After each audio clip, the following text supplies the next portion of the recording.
गांव के एक छोटे से घर में रहने वाला रोहन बचपन से ही बड़े सपने देखता था। उसके पिता एक मजदूर थे और मां घरों में काम करती थी।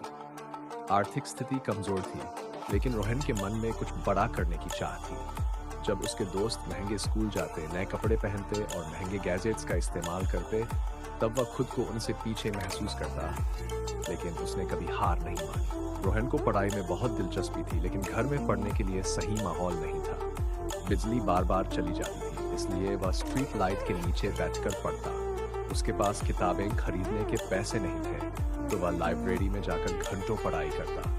कई बार उसे लोगों की बातें सुननी पड़ती। मजदूर का बेटा पढ़ लिख कर क्या कर लेगा?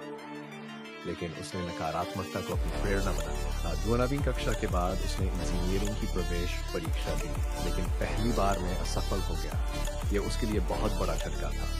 कई दिनों तक वह उदास रहा, लेकिन फिर उसने खुद से वादा किया कि वह हार नहीं मानेगा। उसने अपनी गलतियों को समझा और दोबारा दोगुनी मेहनत से तैयारियां शुरू की। संघर्ष जारी रहा। रोहन ने दिन रात मेहनत की। उसने अपनी पढ़ाई के खर्चों के लिए ट्यूशन पढ़ाना शुरू किया। दिन में कॉलेज और रात में काम, यह उसकी दिनचर्या बन गई। कभी कभी उसे नींद तक नहीं आई, लेकिन उसने खुद को याद दिलाया कि यह सब उसकी सफलता की सीढ़ी है, सफलता की पहली किरण। 3 साल की मेहनत के बाद रोहन को एक बड़ी मल्टीनेशनल कंपनी में नौकरी मिल गई। जब उसने पहली सैलरी अपने माता पिता के हाथों में रखी, तो उनकी आंखों में खुशी के आंसू थे। यही उसकी असली सफलता थी। कहानी हमें यह सिखाती है कि सफलता रातों रात नहीं मिलती।